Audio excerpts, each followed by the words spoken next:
तो जलियावाला बाग ये देखो यहाँ चली थी गोलियां। एमा एक गुजरातનો માણસ તમને યાદ કરાવી દઉં। જો નડિયાદની અંદર કોઈ માથાભારે માણસ હોય ને સરકારને હેરાન કરે જે તે વખતની વાત કરું છું। 200 વર્ષ અંગ્રેજોએ મારીને તમારી ઉપર શાસન કર્યું, ભારત દેશ ઉપર 200 વર્ષ શાસન કર્યું, એ વખતની વાત કરું છું। અંગ્રેજોના નાકમાં દમ કરાવી દેવા એવા અનેક સૈનિકો આપણે ત્યાં હતા, એવા અનેક શૂરવીરો હતા। એમાંનો એક વ્યક્તિ હું તમને કહું છું, એ સરકારને એટલા બધા પરેશાન કરેલા। તમે બધા તો ભણેલા ગણેલા છો એટલે તમને કદાચ નામ પણ ખબર હોય। સાહેબ એને તડીપાર કરવામાં આવેલા હો। અને ખાલી ગુજરાતમાંથી તડીપાર કરવામાં આવેલા એટલું નહીં, કોઈ વધારે હેરાન કરે તેને ગામ બહાર કરે, તાલુકા બહાર કરે, જિલ્લા બહાર કરે, રાજ્ય બહાર તડીપાર કરે। આટલું સુધી મેં સાંભળ્યું છે। રાજ્યની બહાર કોઈને તડીપાર ન કરે।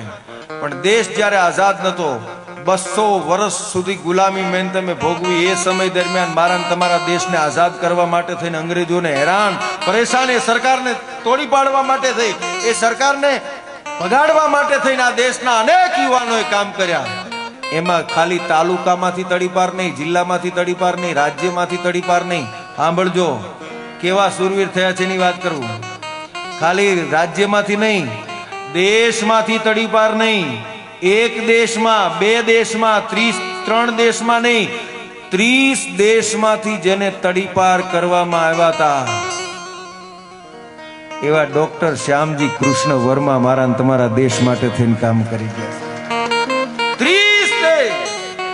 હવે તાલી પાડો ને તો હવે સાંભળજો, 30 દેશમાંથી તડીપાર કરવામાં આવેલા એ માણસે બ્રિટિશ શાસનનું એમ્પાયર જેને કહેવાય એવા લંડનની અંદર જઈને ઇન્ડિયા હાઉસની સ્થાપના કરી।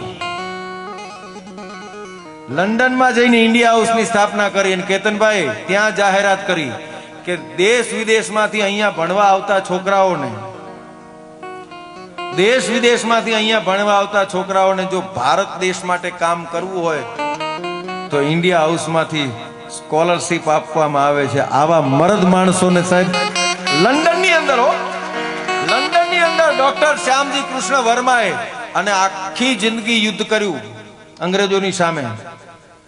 જેટલા ભણેલા ગણેલા છે બધાને કહું, વિશ્વમાં એક જ માણસ એવો થયો, ફરિયાદ દેવડાવી દઉં, વર્લ્ડમાં એક જ માણસ એવો છે કે જેણે બેંકમાં પોતાના અસ્થિ જમા કરાયા હોય જીવતા।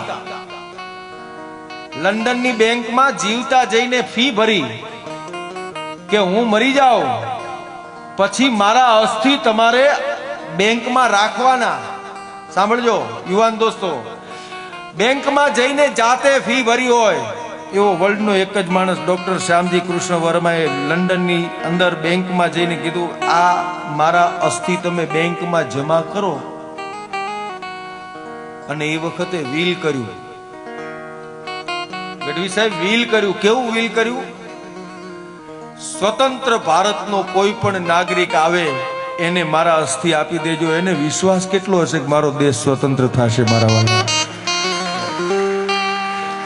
સ્વતંત્ર ભારતનો કોઈ પણ માણસ આવે તો એને મારા અસ્થિ આપી દેજો, એવું વીલ કરી નાખ્યું। હવે સાંભળો, જે માણસ આખી જિંદગી દઈ દીધી હોય એના અસ્થિ લંડનની બેંકમાં પડ્યા હોય, બધાની પાસે જવાબ માંગુ છો ભાઈ, બધાની પાસે જવાબ માંગુ છું, એના અસ્થિ લંડનની બેંકમાં પડ્યા હોય, ભારત દેશ આઝાદ થાય એના બીજા દિવસે, ત્રીજા દિવસે, ચોથા, પાંચમા દિવસે કે 15 મહિનામાં કોકને લેવા મોકલવો જોઈએ કે ના મોકલવો જોઈએ? મોકલવો જોઈએ કે ના મોકલવો જોઈએ? કે ડોક્ટર શ્યામજી કૃષ્ણ વર્માના અસ્થિને લઈ આવો। સાહેબ, ભારત દેશ આઝાદ થયો ને 1947માં આઝાદ થયો, બંધારણે બંધાણું, 2 વર્ષ, 5 વર્ષ, 10 વર્ષ, 25 વર્ષ, 50 વર્ષ સુધી કોઈનું ધ્યાન ન ગયું। 2001ની અંદર આપણો દાઢીવાળો નરેન્દ્ર મોદી મુખ્યમંત્રી બન્યા ને પછી લંડન જઈને એને છોડાયા। હવે હું આ વાત કરું અને જો કોઈ એમ કે ગઢવી તમે નરેન્દ્ર મોદીના વખાણ કરો છો, તો જા, આ ગઢવી નરેન્દ્ર મોદીના વખાણ કરે છે કારણ કે એને દેશના માટે મરી ગયેલા માણસોના અસ્થિની પડી છે એટલા માટે। અને ખાલી લઈ આવ્યા એટલું નહીં, લઈ આવ્યા એટલું નહીં, યાત્રા કાઢી ખંભા ઉપર રાખી અને આખા ભારતની તમામ પવિત્ર નદીઓની અંદર એના અસ્થિને ભેળવી દીધા. એ મારા વાલા કામ કર્યા.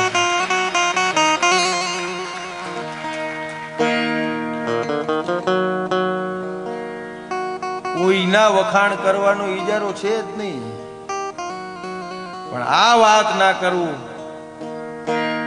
તો કલાકાર તરીકે મારો આત્મા રાજી ના રહે.